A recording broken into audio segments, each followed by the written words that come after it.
खुदा बाप, बेटे और पवित्र आत्मा के नाम में आमीन। हे मेरे धर्ममय परमेश्वर, जब मैं पुकारूं तब तू मुझे उत्तर दे। जब मैं सिक्कते में पड़ा तब तूने मुझे सहारा दिया। मुझ पर अनुग्रह कर और मेरी प्रार्थना सुन ले। कांपते रहो और पाप मत करो। अपने अपने बिछौने पर मन ही मन सोचो और चुपचाप रहो। धर्म के बलिदान चढ़ाओ और परमेश्वर पर भरोसा रखो। आइए हम सब लोग मिलकर गीत गाएंगे। गीत नंबर 426, 426, 426।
Mercy.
कृपया जमात बैठ जाए, हम दुआ करेंगे। मेहरबान बाप, तेरा शुक्र करते हैं, तेरा धन्यवाद देते हैं जीवन के लिए, जीवन की तमाम अच्छी चीज़ों के लिए धन्यवाद देते हैं। बीते सप्ताह के लिए, बीते सप्ताह में खुदावन हम आपने हमारी जिंदगियों की रक्षा की, रोज़ बरोज़ हमारी ज़रूरतों को पूरा किया, दुख सुख के साथी और मददगार ठहरे। पिता परमेश्वर, तेरा धन्यवाद देते हैं रात भर की निगरानी के लिए, आज की खूबसूरत सुबह के लिए। सुबह आपके वसीले से हमें प्रदान की गई है। हम धन्यवाद देना चाहते हैं क्योंकि आज का दिन आपकी उपासना, आपकी प्रार्थना करने का दिन। हम अपनी समझ और अक्ल के अनुसार तैयारी करके आपके चरणों में हासिल हुए हैं। होने दीजिए कि हमारी तैयारी ना रहे, बल्कि आपका पवित्र आत्मा आज की इबादत में हम सब पे उड़ेला जाए और आपकी पवित्र आत्मा की अगुवाई में हम प्रभु जी आपकी उपासना करें। खुदावन हमारी जिंदगियों को, हमारे दिलों को, मनों को, हमारी रूह को तैयार करें। आज की इबादत का हर एक हिस्सा आपको पसंद है। हम ये भी जानते हैं कि आज का दिन बहुत सारे लोगों को नहीं मिला है। खुदावन वो तुझ में सो गए, उन्होंने अपनी ज़िंदगी की दौड़ पूरी कर ली है। उनकी ज़िंदगियों के लिए धन्यवाद देते हैं, उनके परिवारों को तसल्ली देते हैं। हमारी कलीसिया में भी बहुत सारे लोग तुझ में सो गए। ये मालिक परवरदिगार, बहुत सारे बहन भाई बीमार हैं, उनकी बीमारियों को तेरे सामने रखना चाहते हैं। उन्हें शो तंदुरुस्ती दे, बड़ों से लेकर छोटों तक को, जिसे आप नाप जानते हैं। उनके फरियादें सुन, उनके दुख, उनकी तकलीफ़ों को जांच परख और उनके ऊपर रहम कर। दुआ है ख़ास तौर पे खुदावंद तेरे हसूर मार्था मैडम के लिए, खुदावंद तो अपनी बंदी पे रहम कर, तरस कर, और उनकी तमाम तकलीफ़ें तेरे सामने रखना चाहते हैं हम। खुदावन उन्हें शू तंदुरुस्ती दे, चंगे वाले हो, घर जाएँ। ख़ानदान के लोग फ़िक्रमंद हैं, उनकी फ़िक्रमंदियाँ खुदावन तेरे सामने रखना चाहते हैं।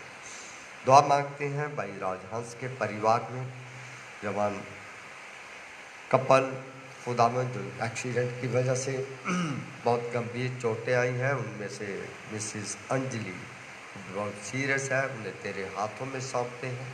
तो अपनी बच्ची पे रहम कर, तरस कर उसे खुदावन जल्दी से जल्दी स्वस्थ कर, ताकि चंगी भली हो और अपने पति, अपने बच्चों के साथ तेरी महिमा करनी पाए। उनके नन्हे मुन्ने बच्चे को भी चोटें लगे। हे मालिक परवरदिगार, तेरा रहम और तेरा करम इन परिवारों पे चाहते हैं। खुदावन जो लोग दुख और तकलीफ में होते हैं, उनकी आंखें तेरी ओर लगी रहती हैं, क्योंकि तेरी ओर से उन्हें चंगाई दी जाती है। डॉक्टर नर्सेस के साथ हो जो उनकी सेवा में, उनकी देख रेख में लगे हुए हैं, अपनी समझ दे ताकि तेरी दी हुई समझ के अनुसार उनका इलाज करें। आज की इबादत के पूरे हिस्से को अपने हाथों में ले लीजिए। आज के प्रवक्ता को भी तेरे हाथों में सौंप देना चाहते हैं। पिता परमेश्वर, दुआ मांगते हैं पिता परमेश्वर, हम अपनी पूरी कलीसिया पे, शहर पे, सूबे पे, अपने इस मुल्क पे अपनी आशीष बनाए। Church of North India, Chandigarh diocese के लिए भी दुआएं यीशु के नाम से मांगते हैं, आमीन। आइए हिंदी संडे स्कूल के बच्चे आपके सामने पेश करेंगे एक गीत। हम स्वागत करते हैं, बड़े लंबे अरसे के बाद संडे स्कूल अपना चर्च में गीत लेके आए हैं।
जुड़ गया जिंदगी से नया सिलसिला, हर घड़ी हर जगह गाओ hallelujah, hallelujah, hallelujah, hallelujah, hallelujah.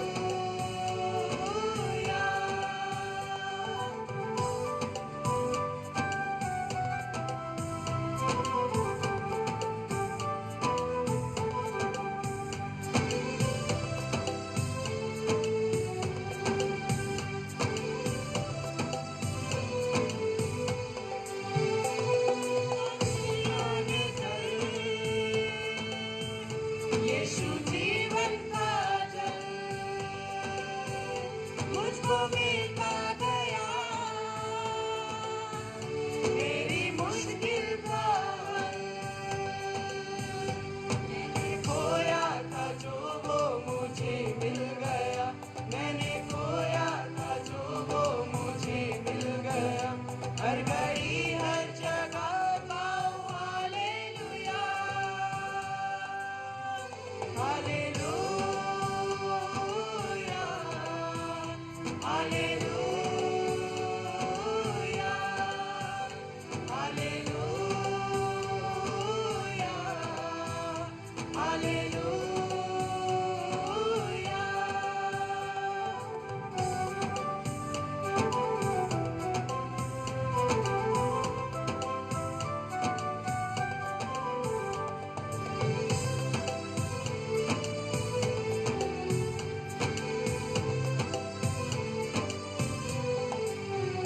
मुझको पाकीज़गी उस यीशु ने दी, मेरी बिगड़ी हुई बात बनती गई, रास्ता खुल गया फिर मुलाकात का, रास्ता खुल गया फिर मुलाकात का, हर घड़ी हर जगह गाओ हालेलुया, हालेलुया, हालेलुया,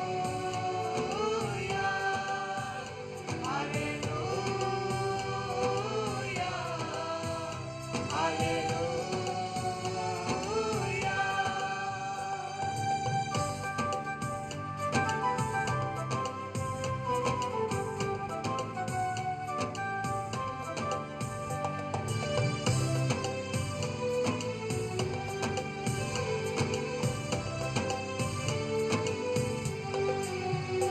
तेरी उम्मीद को गिर गए तो जहाँ, गिर गई है ज़मीन, एक नया आसमां, दर खुला रूह में अपने आराम का, दर खुला रूह में अपने आराम का, हर घड़ी हर जगह गाओ hallelujah, hallelujah, hallelujah, hallelujah, hallelujah. जूलिया, जूलिया, यीशु ने जूलिया, जूलिया, जूलिया, यीशु ने जूलिया, जुड़ गया जिंदगी से नया सिलसिला, जुड़ गया जिंदगी से नया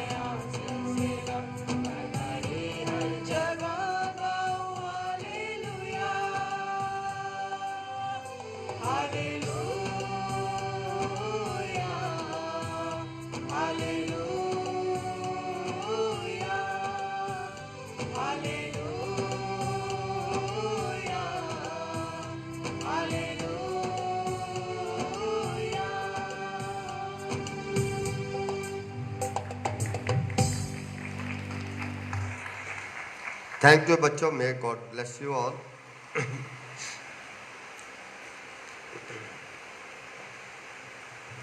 आइए पहला पाठ सुनते हैं। पहला पाठ भजन संहिता नंबर 49 से दिया गया है, साम नंबर 49।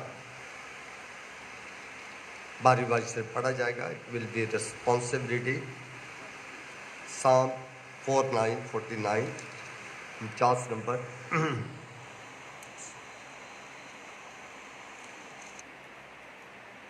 कलाम में यूँ लिखा है,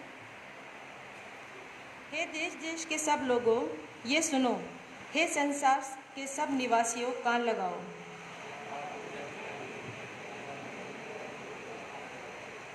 मेरे मुंह से बुद्धि की बातें निकलेंगी और मेरे हृदय की बातें समझ की होंगी।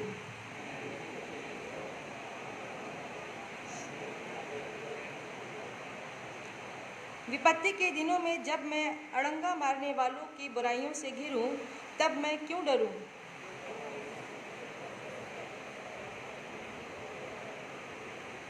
उनमें से कोई अपने भाई को किसी भांति छुड़ा नहीं सकता और न परमेश्वर को उसके बदले प्रायश्चित में कुछ दे सकता है।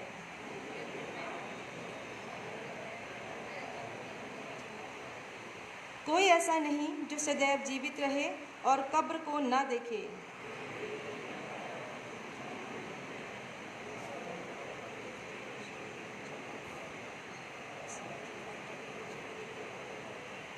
वे मन ही मन ये सोचते हैं कि उनका घर सदा स्थिर रहेगा और उनके निवास पीढ़ी से पीढ़ी तक बने रहेंगे, इसलिए वे अपनी अपनी भूमि का नाम अपने अपने नाम पर रखते हैं।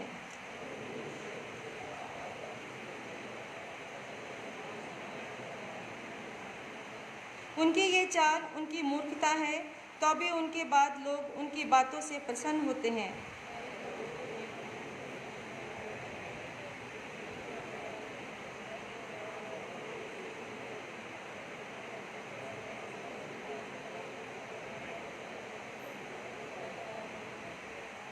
परंतु परमेश्वर मेरे प्राण को अधोलोक के वश से छुड़ा लेगा, क्योंकि वही मुझे ग्रहण कर अपनाएगा।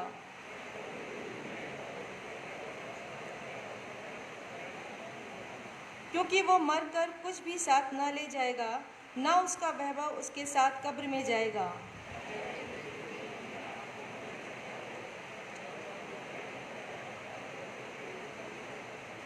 तो भी वो अपने पुरखाओं के समाज में मिलाया जाएगा, जो कभी उजियाला न देखेंगे। मनुष्य चाहे प्रतिष्ठित भी हो, परंतु यदि वे समझ नहीं रखते तो वे पशुओं के समान हैं जो मर मिटते हैं। परमेश्वर अपने कलाम के पढ़े सुने जाने पे हम सबको आशीष दे। आमीन। Thank you.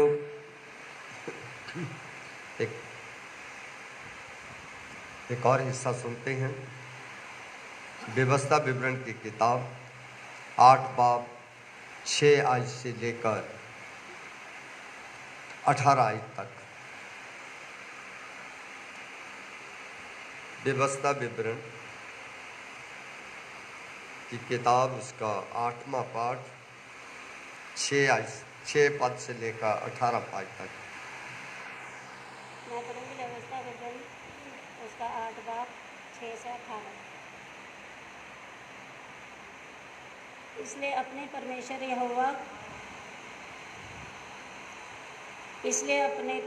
यहोवा की आज्ञाओं का पालन करते हुए उसके मार्गों पर चलना और उसका भय मानते रहना, क्योंकि तेरा परमेश्वर यहोवा तुझे एक उत्तम देश में लिए जा रहा है, जो जल की नदियों का और तराइयों और पहाड़ों से निकाले हुए गहरे गहरे सोतों का देश है।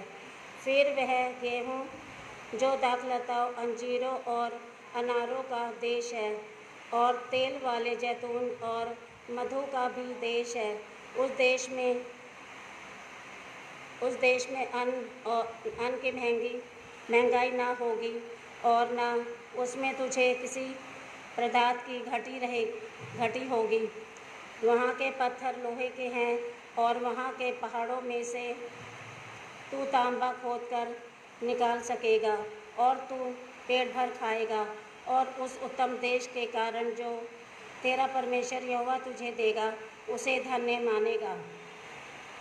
इसलिए सावधान रहना, कहीं ऐसा ना हो कि अपने परमेश्वर यहोवा को भूलकर उसकी जो जो आज्ञा, नियम और विधि में आज्ञा वे सुनता हूँ उनका मानना छोड़ दूँ। ऐसा ना हो कि जब तू खाकर तृप्त हो और अच्छे अच्छे घर बनाकर उसमें रहने लगे और तेरी गाय बैलों और भेड़ बकरियों और की बढ़ती हो और तेरा सोना चांदी और तेरा सब प्रकार का धन बढ़ जाए। तब तेरे मन में अहंकार समा जाए और तू अपने परमेश्वर यहोवा को भूलकर जो तुझको दातों के घर अर्थात मिस्र देश से निकाल लाया है और उस बड़े और भयानक जंगल में से ले आया है, जहाँ तेज विष वाले सांप और बिच्छू है, और जल रहित सूखे देश में उसने तेरे लिए चकमक को चट्टान से जल निकाला और तुझे जंगल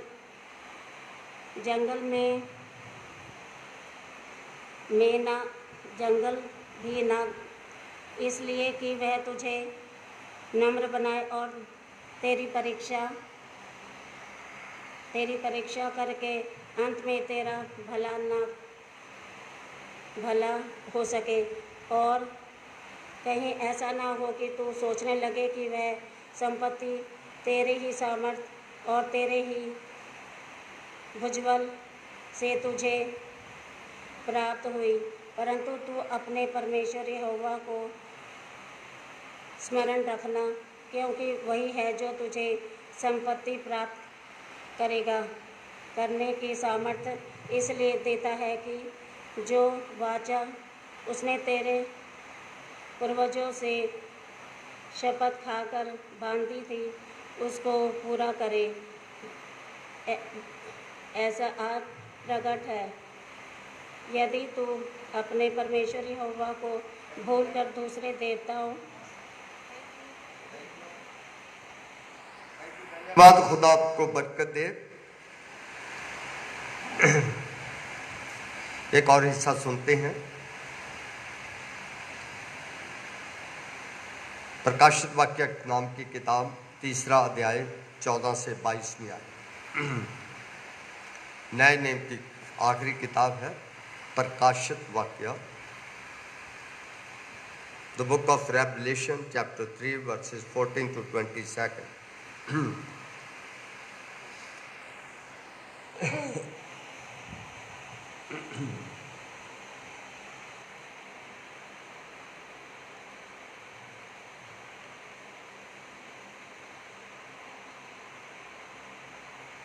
प्रकाशित वाक्य की पुस्तक 3 अध्याय उसकी 14 से 22 तक आए थे। लौदीकिया को संदेश। लौदीकिया की कलीसिया के दूत को ये लिख, जो आमीन और विश्वास योग्य और सच्चा गवाह है और परमेश्वर की सृष्टि का मूल कारण है। वो ये कहता है कि मैं तेरे कामों को जानता हूँ कि तू ना तो ठंडा है और ना गर्म। भला होता कि तू ठंडा या गर्म होता, इसलिए कि तू गुनगुना है और ना ठंडा है और ना गर्म, मैं तुझे अपने मुंह में से उगलने पर हूँ। तू कहता है कि मैं धनी हूँ और धनवान हो गया हूँ और मुझे किसी वस्तु की घटी नहीं, और ये नहीं जानता कि तू अभागा और तुच्छ और कंगाल और अंधा और नंगा है।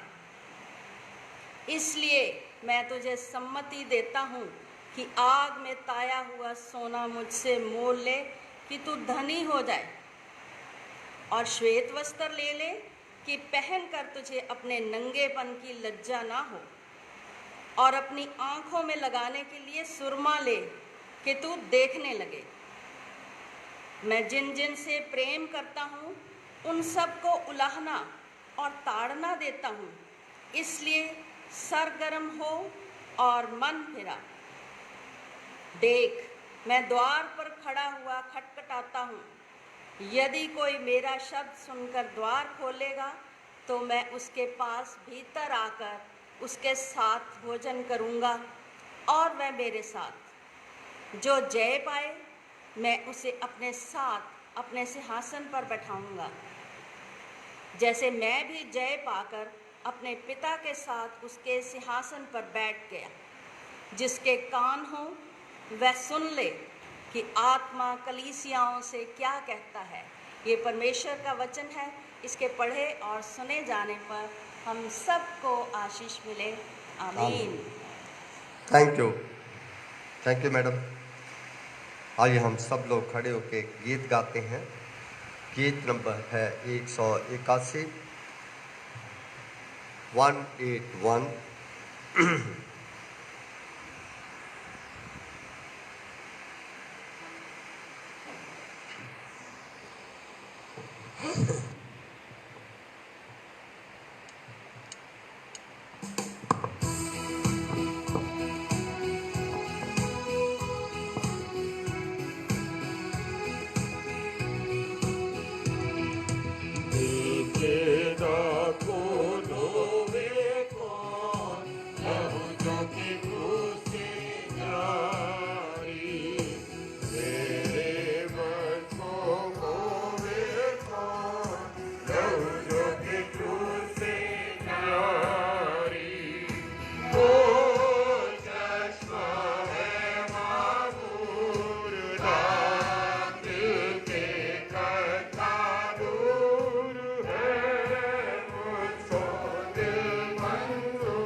दिल मंजूर, लहू जो कि क्रूस से जारी।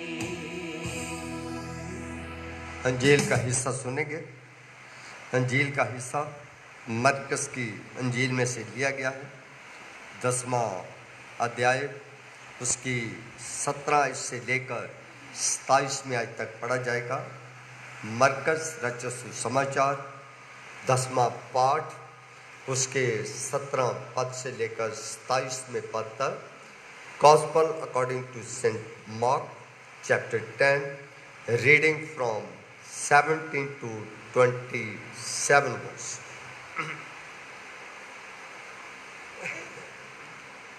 अय प्रभु यीशु मसीह तेरा जलाल हो। मसीह की इंजील में इस तरह लिखा हुआ है, जब वह वहां से निकलकर मार्ग में जा रहा था तो एक मनुष्य उसके पास दौड़ता हुआ आया और उसके आगे घुटने टेक कर उससे पूछा, हे उत्तम गुरु, अनंत जीवन का अधिकारी होने के लिए मैं क्या करूं? यीशु ने उससे कहा, तू मुझे उत्तम क्यों कहता है? कोई उत्तम नहीं, केवल एक, अर्थात परमेश्वर। तू आज्ञाओं को तो जानता है, हत्या ना करना, व्यभिचार ना करना, चोरी ना करना, झूठी गवाही ना देना, छल ना करना, अपने पिता और अपनी माता का आदर करना। उसने उससे कहा, हे गुरु, इन सब को मैं लड़कपन से मानता आया हूँ।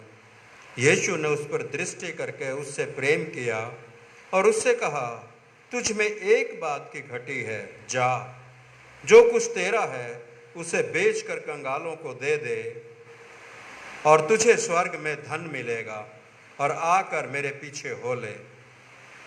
इस बात से उसके चेहरे पर उदासी छा गई और वह शोक करता हुआ चला गया, क्योंकि वह बहुत धनी था। यीशु ने चारों ओर देखकर अपने चेलों से कहा, धनवानों का परमेश्वर के राज्य में प्रवेश करना कैसा कठिन है। चेले उसकी बातों से अचंभित हुए। इस पर यीशु ने फिर उनसे कहा, हे बालकों, जो धन पर भरोसा रखते हैं, उनके लिए परमेश्वर के राज्य में प्रवेश करना कैसा कठिन है। परमेश्वर के राज्य में धनवान के प्रवेश करने से ऊंट का सुई के नाके से निकल जाना सहज है। वे बहुत ही चकित होकर आपस में कहने लगे, तो फिर किसका उद्धार हो सकता है? यीशु ने उनकी ओर देखकर कहा, मनुष्यों से तो ये नहीं हो सकता, परंतु परमेश्वर से हो सकता है, क्योंकि परमेश्वर से सब कुछ हो सकता है। ये प्रभु यीशु मसीह की इंजील है। आए प्रभु यीशु मसीह तेरी तारीफ हो। आमीन। थैंक यू बच्चों। कृपया जमात बैठ जाए। आइए हम कुछ सूचनाएं सेक्रेटरी साहब के द्वारा सुनेंगे।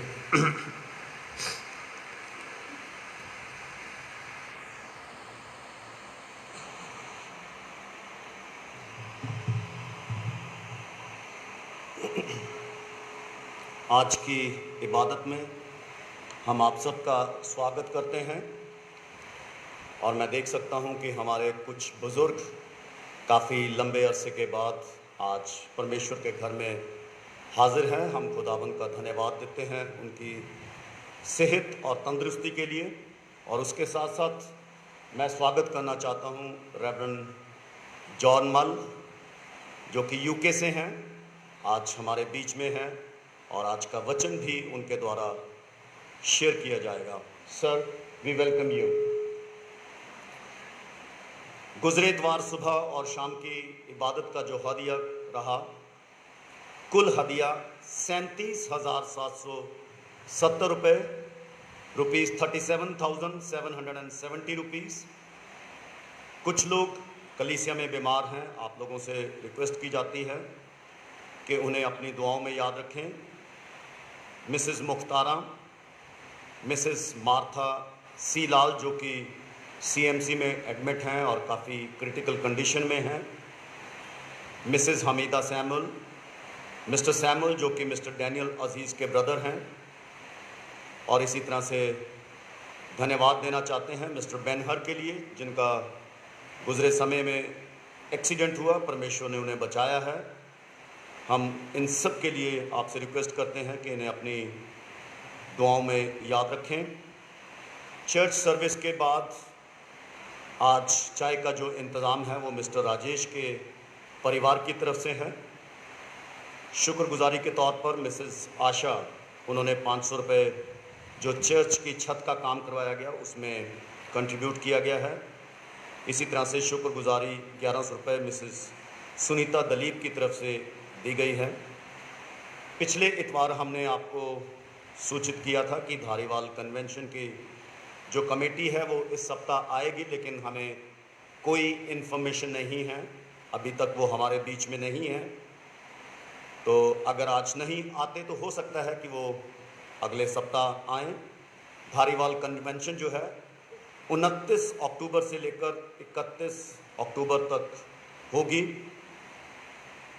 और चर्च सर्विस का समय जो है वो आने वाले इतवार से यानी कि 17 अक्टूबर से सुबह 10 बजे होगा। अनाउंसमेंट्स के बाद जिन लोगों के आज या आने वाले सप्ताह में बर्थडेज हैं, एनिवर्सरीज़ हैं, वो अपने अपने जगह पर खड़े हो जाएं। पादरी साहब उनके लिए दुआ करेंगे और उसके साथ साथ पादरी साहब की तरफ से मुझे ये हिदायत भी हुई है कि मैं आप लोगों के साथ चर्च के फाइनेंस की बात भी ज़रूर करूं। अजीज़ों, आप जानते हैं कि पिछले ऑलमोस्ट 1.5 साल लॉकडाउन रहा है, चर्च भी बंद रहा और हमारे जो चर्च के रेगुलर एक्सपेंडिचर्स हैं जैसे कि वर्कर्स की सैलरी या और जो बिल्स वगैरह होते हैं वो सब हम समय पर अदा करते रहे हैं। ऐसा खुदावंद का फजल रहा है। और उसके साथ साथ मैं ये कहना चाहता हूँ कि आपके द्वारा दिया गया एक एक पैसे के हम जिम्मेवार हैं। आप हमसे जब भी चाहें हिसाब पूछ सकते हैं। और इसके साथ जो दूसरी बात मैं कहना चाहता हूँ कि जो कुछ भी आप देते हैं, जिस नाम से देते हैं, हम उनको भी जवाबदेह हैं। आप परमेश्वर के नाम से देते हैं और परमेश्वर को भी हम जवाबदेह हैं।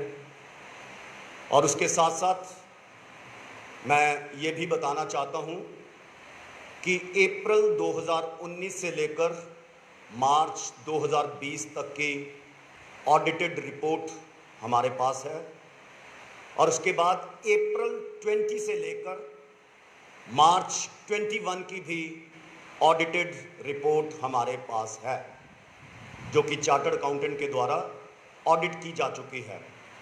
और उसके साथ साथ इस अप्रैल से लेकर सितंबर, जो अभी सितंबर बीता है 2021, उसका सारी डिटेल हमने नोटिस बोर्ड पर लगा दी गई है। उसमें अप्रैल टू जून तक हमने क्या किया है उसकी भी लिस्ट है, अप्रैल टू अगस्त हमने क्या किया है वो भी लिस्ट है और अप्रैल टू सितंबर क्या कुछ किया है वो भी उसमें लिस्ट है। आपको मालूम होगा कि जो लोग चर्च के लिए बहुत कुछ देते हैं वो कभी सवाल नहीं करते और जो शायद कुछ भी नहीं देते उनके सबसे ज़्यादा सवाल होते हैं। तो हमने ये लिस्ट लगा दी है। जिस किसी को भी किसी भी तरह की कोई क्लैरिफिकेशन लेनी हो, कोई डाउट हो, वो हमें लिख कर दे दे, हम उनके लिए टाइम अरेंज करेंगे, उनको एक एक चीज़ की डिटेल दी जाएगी, वाउचर्स, बिल्स, चेक्स, सब कुछ दिखाया जाएगा। हम चाहते हैं कि ये जो पिछले सालों में हमारे चर्च में ये माहौल रहा है वो चेंज हो सके। अजीज़ों, जो भी यहाँ पर काम करता है उसको सबको मालूम होता है कि हिसाब देना है और परमेश्वर के घर का काम है।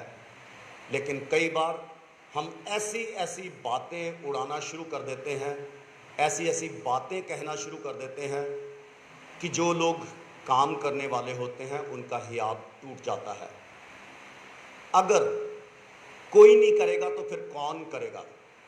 इसलिए जिस किसी को भी इस समय के दौरान किसी भी तरह की कोई डिटेल चाहिए, वो 25 अक्टूबर 2021 तक हमें लिख के दे दें। हम प्रॉपर उसके लिए टाइम अरेंज करेंगे, डे फिक्स करेंगे और उसे हर चीज़ जो है मुहैया करवाई जाएगी। धन्यवाद। थैंक यू, धन्यवाद, खुदा बरकत दे। शादी की एक पुकार है। Nisha Singh, daughter of mister Balwinder Singh, house number 5021/23B, street number 2, Ramnagar, behind Shagun palace, Ludhiana की शादी। Anugrah George Palok, son of mister Tarun D, block house number 374, किरतान वाली गली, छोटे बाजारिया, गाजियाबाद, यूपी के साथ 20 अक्टूबर 2021 को निश्चित हुई है। शादी की दूसरी पुकार है। इन बच्चों की शादी पे अगर किसी को किसी तरह का कोई इतराज़ हो तो वो अपना इतराज़ लिखकर घोषित कर सकता है। मेरे बहन भाइयों, हमने मेरा 2 साल जहाँ आए हुए हो गए हैं। हमने 2 साल का हिसाब बनाकर बोर्ड पे लगा दिया है। अगर किसी को किसी तरह का भी डाउट हो, सेक्रेटरी साहब ने क्लियर कहा है, आप उस डाउट को निकाल सकते हैं। आप समय लेकर खजांची साहब के साथ बैठ के बातचीत करके अपनी शंका को निकाल सकते हैं। जैसे आप परमेश्वर से डरते हैं, हम भी डरते हैं। फर्क इतना है कि हमारे ऊपर जिम्मेदारी है।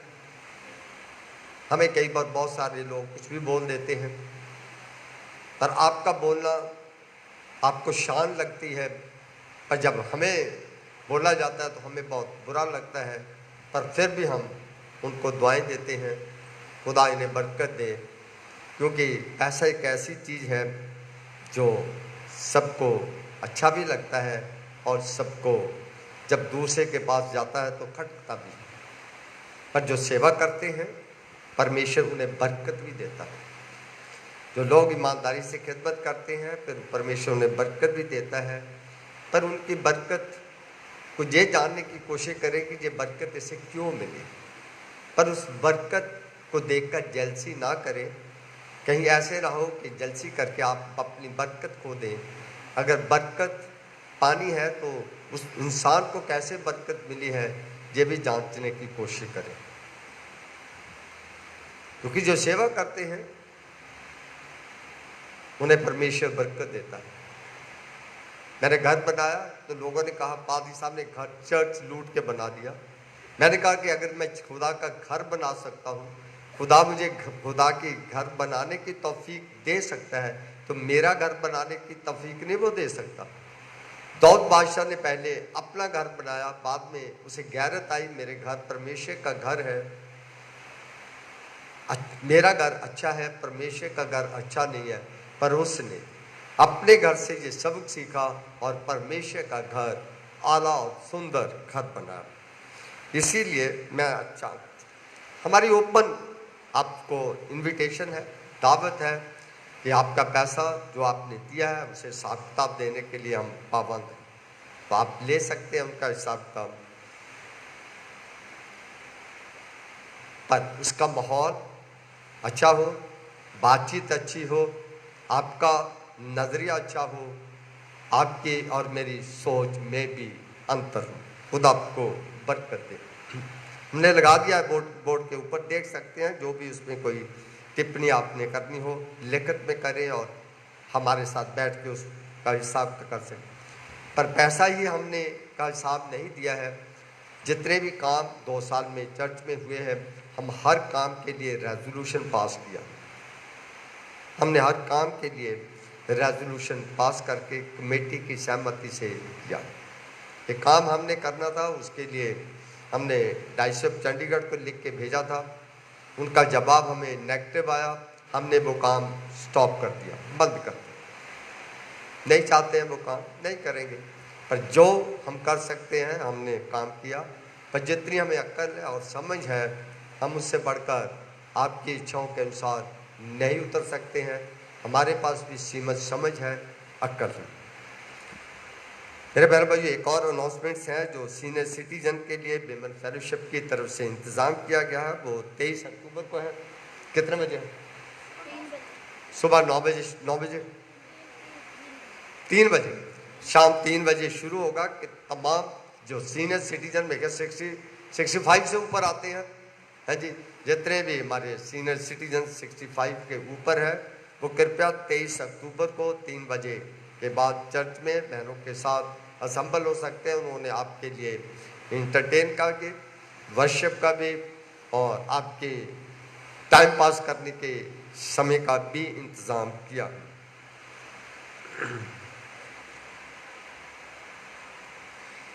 मेरे बहन भाइयों, हमारे लिए बड़ी खुशी की बात है, आज हमारे बीच में पादरी जॉन मल साहब है। सेक्रेटरी साहब कह रहे थे यूके से, अब वो तो है तो हमारे बीच में से, अभी उनके ऊपर यूके वाला रंग आया नहीं है। Still they seem to be Indian। तो खुदा इनको, इनके परिवार को आशीष दे। इन दिनों में पूरा परिवार हमारे बीच में है। हम पूरी कलीसिया की तरफ से, अपनी तरफ से कलीसिया में इनका स्वागत करते हैं और दुआ मांगते हैं कि खुदा इन्हें जहाँ कहीं भी रखे, इनके साथ रहे, इनकी हिफाजत और निगहबानी करे। और आज का वचन भी पादी साहब के द्वारा दिया जाएगा। इससे पहले कि वो वचन दे, क्वायर की तरफ से गीत पेश किया जाएगा।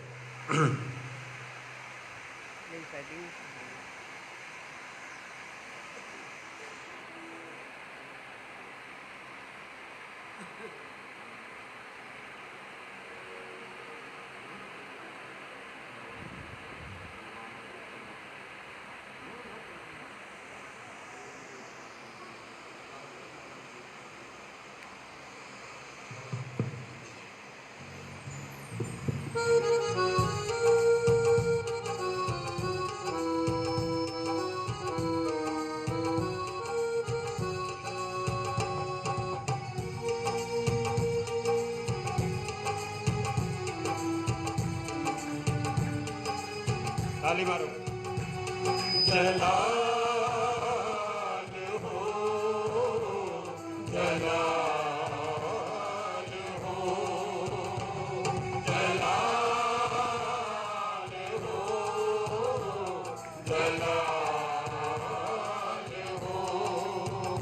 मेरी जिंदगी में तेरा जलाल हो, मेरी जिंदगी में तेरा जलाल हो।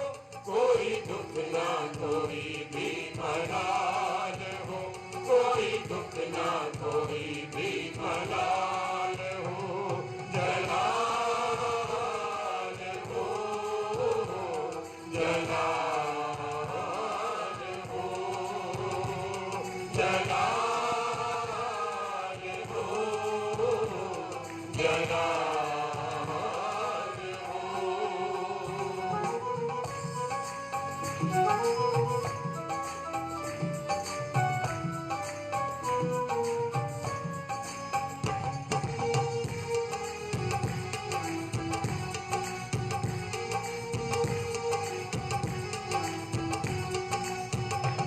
वो डाली हमेशा कायम रहे, जिसकी मती बुनियाद हो।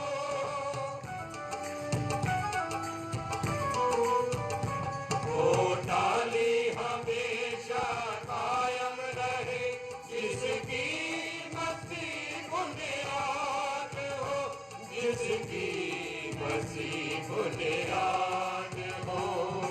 कायम रहूं मैं अपने मसीह में, कायम रहूं मैं अपने मसीह में, इसकी अजब मिसाल हो। जलाल हो, ताली मारो, जलाल हो, जलाल हो,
कोई दुख ना कोई भी मलाल हो जलाल हो जलाल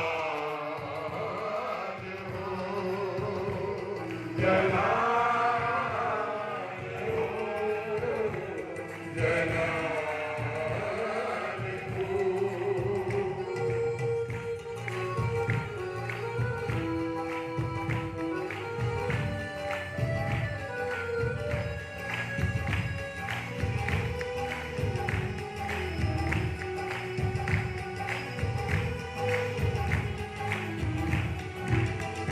तेरी पूजा करूं तेरी बख्शिश करूं दुख मिले या खुशी तेरी जय जय करूं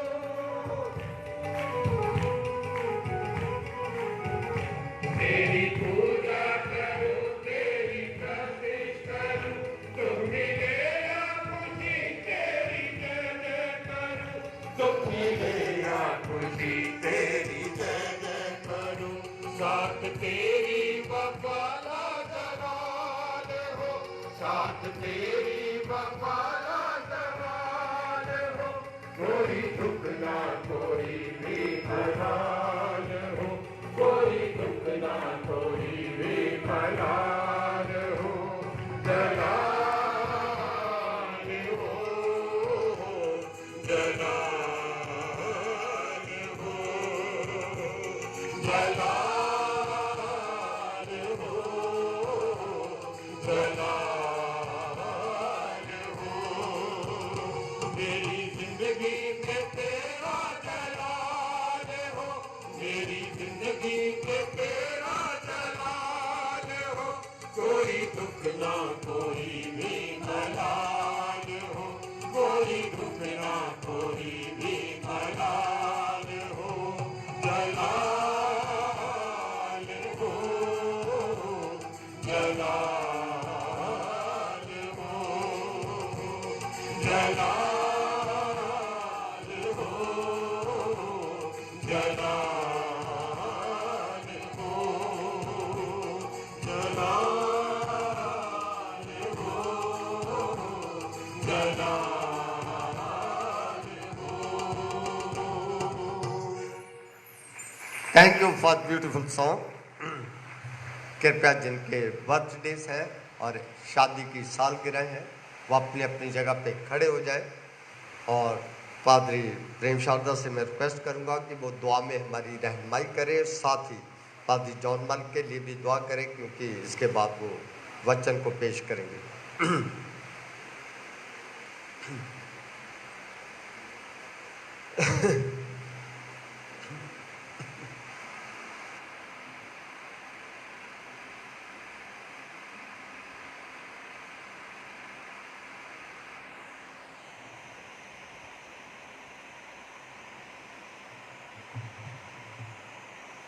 आइए दुआ करेंगे। आए कद्दूस और मेहरबान खुदावन, हमारे बुजुर्गान दीन हजरत अब्राहम, इसहाक और याकूब के सच्चे और ज़िंदा खुदा, हम तेरा शुक्र बजा लाते हैं खुदावन गुज़री तमाम ज़िंदगी के लिए, गुज़रे हफ्ते के लिए, गुज़री रात के लिए, हर तरह के आराम और आसाइश के लिए, मदद और हिफाजत के लिए, इस नए और अच्छे दिन के लिए, ज़िंदगी के लिए, तंदुरुस्ती के लिए और इस मुबारक मौके के लिए खुदावन कि तेरे घर में आकर तेरे लोगों के साथ मिलकर तेरी इबादत में शामिल हो सके। हम तेरा शुक्र बजा लाते हैं खुदावन तेरी तमाम नेमतों और बरकतों के लिए जो तूने अपने लोगों को आज के दिन तक अता की हैं।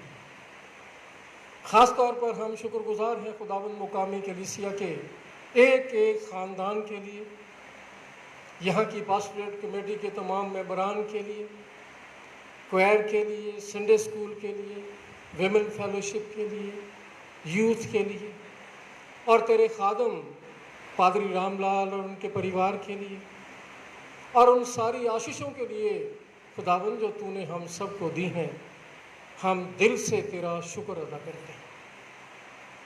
हम दुआ में याद करते हैं तेरे उन तमाम बेटे बेटियों को जो बीमारी और कमज़ोरी की हालत में हॉस्पिटल में हैं, घरों में हैं या सफ़र में हैं। खुदावंद तू फ़र्दन फ़र्दन सबके साथ होना, सबकी मदद और हिफाजत करना, सबको उनके दुखों से छुटकारा बख्श, ताकि तेरे लोग अपने दुखों से रिहाई पाकर तेरा धन्यवाद करें और तेरे नाम को धन्य कहें। शुक्रगुजार हैं खुदावंद तेरे उन बेटे बेटियों के जिनके आज और आने वाले हफ्ते में बर्थडेज हैं, मैरिज एनिवर्सरीज हैं। उन सबको खुदावंद अपनी दुआ में याद करते हैं। ख़ास तौर पर आज जो तेरे दर पर आए हैं, इन सब के लिए दुआ है खुदावंद कि इनकी उम्रों को दराज करना, इन्हें ज़िंदगी की रूहानी और दुनियावी खुशियाँ अता करना, और आने वाला साल इनके लिए तंदुरुस्ती और खुशियों भरा और बरकतों भरा साल हो, ताकि तेरे लोग बढ़ें, फूलें, फलें और बहुत सा फल लाएं और इनके जीवनों के द्वारा तेरे नाम को जलाल मिलता रहे। हम दुआ में याद करते हैं खुदावंद अपने उन अजीज़ों को जो इस शहर से बाहर हैं या इस देश से बाहर हैं, उन सब के साथ होना, सबको तंदुरुस्ती के साथ हमें मिलने के मौके देना, आज की इबादत के हर एक हिस्से पर अपनी बरकत नाज़िल करना। और ख़ास तौर पर दुआ है खुदावंद आज जबकि तेरे खादिम हमारे अजीज़ पादरी जॉन मल साहब हमारे दरमियान हैं, खुदावंद तू अपने खादिम को अपने पाक रूह का मसा देना, ताकि जो वचन उनके मुंह से निकले वो हम सब सुनने वालों के लिए बरकत का बायस और तेरे लिए जलाल का बायस ठहरे। इबादत के हर एक हिस्से पर अपनी बरकत नाज़िल करना। हमारी इस दुआ को अपने प्यारे बेटे हमारे निजात दहिंदा खुदावंद यीशु मसीह के मीठे और प्यारे नाम में सुन और कबूल कर ले। आमीन। आमीन। थैंक यू पास्टर जी। अब समय होगा आज के वचन के लिए। वचन से पहले मैं आपके साथ थोड़ी इस बात करना चाहता हूँ। पादरी जॉन मल साहब के लिए, पादरी प्रेम लब्बू मल साहब के छोटे बेटे हैं, बड़े हैं कि छोटे, बड़े बेटे हैं। मेरी इनकी सबसे पहले जो मुलाकात हुई वो नंगल डैम पे हुई, नंगल चर्च में मैं था। जे इनके डैडी वहाँ पासवान रहे हैं, तो ये एक बार अपने भी बच्चों के साथ नंगल चर्च अपने बच्चों को दिखाने के लिए लेके गए कि यहाँ पर आपके दादाजी ने सेवा की है। तो वही हमारी मुलाकात हुई, वहीं से हमारी दोस्ती बनी। जब मैं काफ़ी लंबे अरसे के बाद मिलने के बाद 10 साल के बाद मैं लुधियाना में आया, तो फिर हमारी इनसे मुलाकात हुई कि मुलाकात फ्रेंडशिप में, दोस्ती में बन गई। और इन्होंने मैं शायद कलीसिया में मैंने आपको बहुत बार बताया कि मैं बड़ा निराशा की हालत में था, इन्होंने मुझे बहुत संभाला, बड़ी इंकरेजमेंट दी। CMC के हॉस्पिटल में भी कई जगहों पे इन्होंने मुझे मौका दिया, लोगों से मुलाकात कराई। और जब चर्च में भी हमारी इंग्लिश सर्विस में कभी कोई नहीं मिलता तो उसमें भी ये मेरा योगदान देने के लिए जब मैं नहीं होता था तो आते थे और मुझे हर तरह से कोऑपरेट करते थे। फिर इन्होंने मुझे CMI में का भी मेंबर बनाया। उस मेंबर के दौरान ये मुझे श्रीलंका लेके गए और श्रीलंका हम गए, बहुत अच्छा वो हमारा ट्रिप रहा। वहाँ एक सेमिनार था, क्रिश्चियन सेमिनार था, उसमें हम लोग गए। सिस्टर ट्रीजा जीवन थे और पादरी जॉन मल थे, 3-4 आदमी और थे, ये हमें वहाँ लेके गए। और उसके बाद बहुत सारे और CMI के सेमिनार हुए, उनमें भी इन्होंने मुझे लोगों के साथ मुलाकात कराने के लिए लेके गए। और जब ये चर्च बन रहा था तो उस समय भी इन्होंने बहुत बड़े अपना योगदान देते रहे। पर आज हमारे बीच में हाज़िर हुए हैं तो हम इन्हें पाकर खुश हैं। पर मैं ये भी कहना चाहता हूँ कि अब आजकल ये UK में है, वहाँ बहुत खूबसूरत चर्च है। पर ये चाहूँगा कि इस चर्च में जो जब से ये बना, ये पहली बार इस चर्च में आए हैं। मैं अभी पूछ रहा था कि जब से ये चर्च बना तो पहली बार आए हैं। तो मैं ये कहना चाहूँगा कि आप बहुत लकी हैं कि आज आपको खुदा ने मौका दिया है। तो कृपया आप लोग आज आइए और अपना वो वचन जो परमेश्वर ने आज दिया है कलीसिया के साथ शेयर करें। मैं एक बार फिर से अपनी तरफ से और पूरी कलीसिया की तरफ से आपका स्वागत करता हूं, आपके परिवार का स्वागत करता हूं और साथ ही परमेश्वर के वचन सुनाने के लिए दावत देता हूं। आइए सर।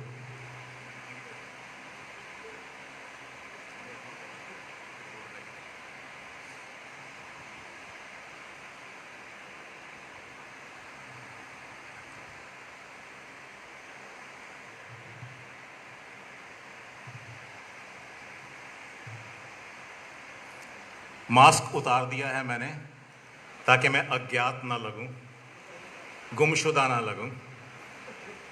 एक अरसे के बाद भारतीय उपमहाद्वीप के पंजाब प्रांत के मदर चर्च में मैं यहाँ आया हूँ और ये बहुत बड़े मेरे फ़ख्र की बात है और मैं आपका अपना ही हूँ। जैसे साहब सेक्रेटरी साहब ने बहुत अच्छी मेरी जानकारी दी और थोड़ा सा संशोधन नहीं करूँगा, उसमें बढ़ाऊँगा कि मैं यूके में हूँ लेकिन वाया न्यू दिल्ली और वाया लुधियाना यूके में हूँ। और रेवरेंड रामलाल साहब जी बहुत बहुत धन्यवाद, पूरी पास्टेट कमेटी का बहुत बहुत आभार जिन्होंने ये बेशकीमत मौका दिया कि मैं आपके सामने प्रभु के वचन से कुछ तिलावत कर सकूं। क्या आप मेरी आवाज़ पीछे तक सुन पा रहे हैं? Thank you so much, brilliant. आइए हम लोग प्रार्थना करेंगे। मेरे मुंह के बोल और हमारे हृदयों के विचार आपकी दृष्टि में ग्रहण योग्य हों। आए हमारी चट्टान और हमारी फिदिया देने वाले, आमीन। प्यारे अजीजों, मैं कोई अनजाना व्यक्ति नहीं हूँ, बहुत सारे अजीजों के लिए हो भी सकता हूँ, लेकिन जो करीब 23 से 25 साल का समय मेरा क्रिश्चियन मेडिकल कॉलेज और हॉस्पिटल में एज ए चैपलिन रहा है, बहुत ही फ्रूटफुल और उसमें बहुत सारे ज्ञानवर्धक चीज़ें मिली, इजाफा हुआ ज्ञान का और लोगों के साथ जानकारी बढ़ाने का, लोगों के साथ संपर्क स्थापित करने का। और बहुत सारे मेरे अजीज़ जो कि मेरे लेफ़्ट हैंड साइड पर हैं, राइट हैंड साइड पर हैं, बैक साइड पर हैं, फ्रंट साइड में हैं, परिचित हैं। तो प्यारे अजीज़ों, बहुत ज़्यादा अपने बारे में नहीं कहूँगा क्योंकि सब कुछ जानते हैं, प्लस माइनस पॉइंट्स ज़िंदगी के, क्योंकि बहुत मेरी तो 2 ही आँखें हैं लेकिन यहाँ 2000 आँखें से भी ज़्यादा मुझे देख रही हैं। More powerful than the CCTV cameras I guess. So बहुत बहुत धन्यवाद है। प्यारे अजीजों, आज का जो मेरा मजमून है वो सेंट पॉल की उस पत्री से लिया गया है जो कि आज उस इलाके में है जिसको हम लोग इतालिया या इटली बोलते हैं, रोम शहर। रोम शहर के बीच में जब पौलुस प्रेरित ने अपनी यात्रा करी, हम सब जानते होंगे कि उसने 4 मिशनरी यात्राएं करी थी और वहाँ जा कर के वो लोगों को एक तरह से जागृत करने की कोशिश कर रहा था, लोगों को बेदार करने की कोशिश कर रहा था। मेरे प्यारे चीज़ों, हर ज़माने के बीच में बेदारी करने वाले संदेश दिए जाते हैं, चाहे वो गीतों के द्वारा हों, बड़े ही वो इंस्पिरेशनल सॉन्ग होते हैं और ज्ञानवर्धक होते हैं। और मैं आप सभी का सराहना करता हूँ। हमारी जो क्वायर है, पास्टेट कमेटी है, विमेन फेलोशिप है, youth group, Sunday school, English, Hindi, सभी ने बहुत बड़ा योगदान दिया है इस कलीसिया को बढ़ाए रखने के लिए। मदर चर्च है, एक माँ से बहुत सारे और चर्चेस आसपास पंजाब में और पंजाब के बाहर चले गए, मैं भी बाहर चला गया। तो हम देखते हैं कि ये बहुत ही प्रोग्रेसिव चर्च है, इसमें बहुत ज़्यादा आउटपुट है, बहुत ज़्यादा इसमें फ्यूचर है। हम देखते हैं कि जिस कलीसिया के बीच में कोई फ्यूचर नहीं होता ना, आप कहते हैं ये कैसा चर्च है, इसमें कोई प्रोडक्टिविटी नहीं है, इसके बीच में कुछ आगे जाने के लिए कुछ है ही नहीं है, कोई उम्मीद ही नहीं है। लेकिन मेरे प्यारे अजीजों, मैं प्रभु का हार्दिक धन्यवाद करता हूँ कि इस कलीसिया के द्वारा बहुत सारे काम हुए, प्रभु के काम हुए। मैं पर्सनल कामों की बात नहीं कर रहा हूँ, कोई पर्सनल एजेंडा की बात नहीं कर रहा हूँ। मैं बहुत ही खुशकिस्मत हूँ कि इसी चर्च के बेसमेंट में मेरा ऑर्डिनेशन भी किया गया एज ए डीकन, और उसके बाद क्योंकि मैं क्रिश्चियन मेडिकल कॉलेज में चैपलन था तो वहाँ पर मेरा फुल टाइम जो प्रेस्बिटर का ऑर्डिनेशन भी किया था बिशप जोएल मल साहब के ज़माने में। और मैं ये विश्वास दिलाना चाहता हूँ कि बेदारी की जो बातें हम पौलुस के जरिए देखते हैं या पुराने जमाने के अब्राहम से देखते हैं, कितना बेदार व्यक्ति था। कोई बेजान नहीं था, बेदार था। ये दोनों विरोधाभास हैं, बेजान या बेदार।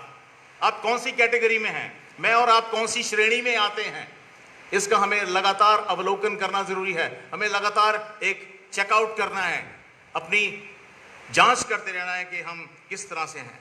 मेरे प्यारे चीजों, संत पौलुस के द्वारा लिखी गई जो रोमियो का खत है, उसके 12वें अध्याय में जाना पहचाना चैप्टर है, अगर आपने शायद कईयों ने याद भी करा होगा। रोमियो 12 बाब उसकी 1 से 3 लिखा है, इसलिए हे भाइयों, मैं तुमसे परमेश्वर की दया स्मरण दिलाकर विनती करता हूं कि अपने शरीरों को जीवित और पवित्र और परमेश्वर को भावता हुआ बलिदान करके चढ़ाओ, यही तुम्हारी आत्मिक सेवा है।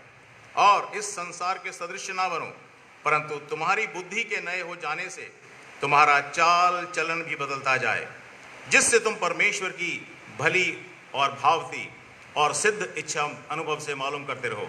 क्योंकि मैं उस अनुग्रह के कारण जो मुझको मिला है तुम में से हर एक से कहता हूं कि जैसा समझना चाहिए उससे बढ़कर कोई भी अपने आप को ना समझे, और जैसा परमेश्वर ने हर एक को परिमाण के अनुसार विश्वास दिया है, वैसा ही सुबुद्धि के साथ अपने को समझे। ये परमेश्वर का वचन है, उसके पढ़े और सुने जाने पर उसकी आशीष हो। प्यारे चीजों, बेदारी की बात है। संत पौलुस यहाँ पर लोगों को कहते हैं, इल्तमास करके कहता हूं, मैं तुम्हें विनती कर रहा हूं।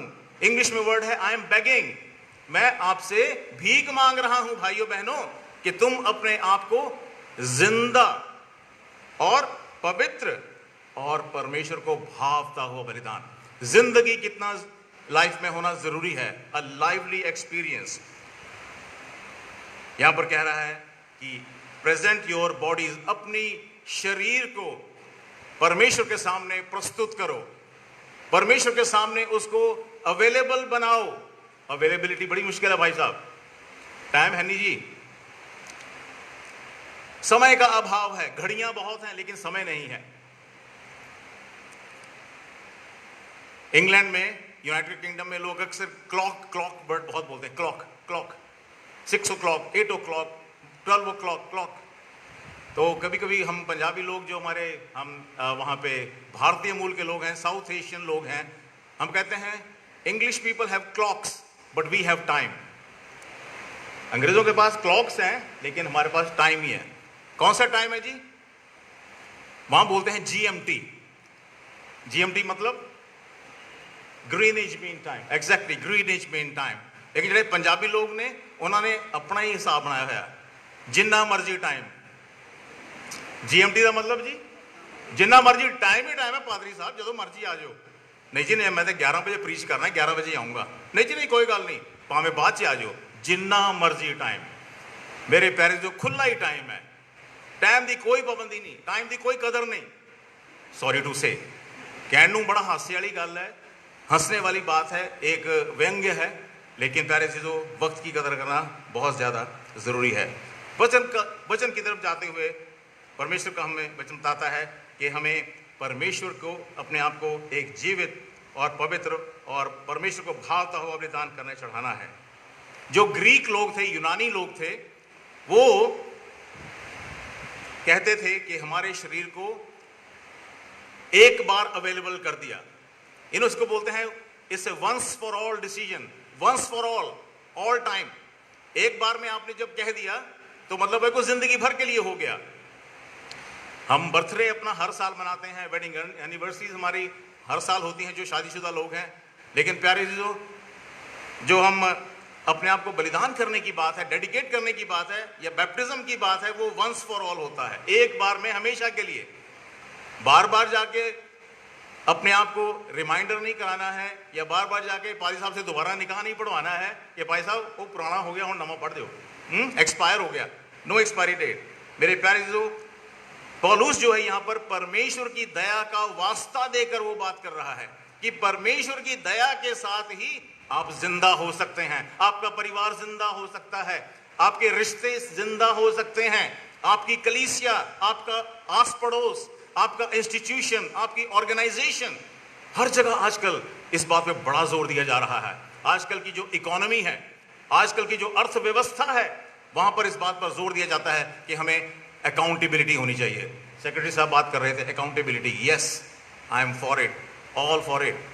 हमें जवाबदार होना है, हमें हिसाब देना आना चाहिए अपने टाइम का, अपने प्रॉपर्टी का, अपने रिसोर्सेज का, अपनी स्टूवर्डशिप का, हर चीज का हिसाब है। परमेश्वर का वचन कहता है कि अपने शरीर को जिंदा उसके सामने कुर्बानी करो। जिंदा का मतलब, कुर्बानी करने का मतलब क्या हो सकता है? हम देखते हैं कि इब्राहिम अपने जिंदा बेटे को कुर्बानी करने के लिए ले गया, लेकिन परमेश्वर ने उसके ऊपर आंच नहीं आने दी।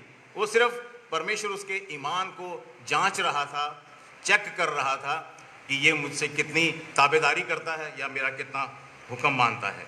मेरे प्यारे अजीजों, हमारा शरीर जो है, इसके लिए क्यों कह रहा है सेंट पॉल कि अपने शरीर को बलिदान करके चढ़ाओ?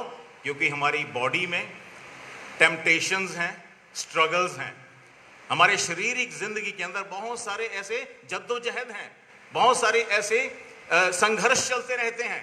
आपस में ही हम लोग अपने आप से सवाल जवाब करते रहते हैं, और इसी वजह से, क्योंकि टेम्पटेशंस हैं, क्योंकि प्रेशर्स हैं, वो कहता है कि अपने आप को अपनी टेम्पटेशन सहित, अपनी जो डिफिकल्टीज हैं या अपनी जो मुश्किलात हैं उसके समेत अपने आप को परमेश्वर के सामने उपस्थित कर दो। परमेश्वर ये नहीं कर रहे कि आप पहले परफेक्ट हो जाओ, आप पहले कोई ट्रेनिंग कोर्स कर लो, आप कोई रिफ्रेशर कोर्स कर लो, तब अपने आप को जीवता और बलिदान करके मुझे चढ़ाओ। कहता है कि जैसे ही भी हो आप आ जाओ।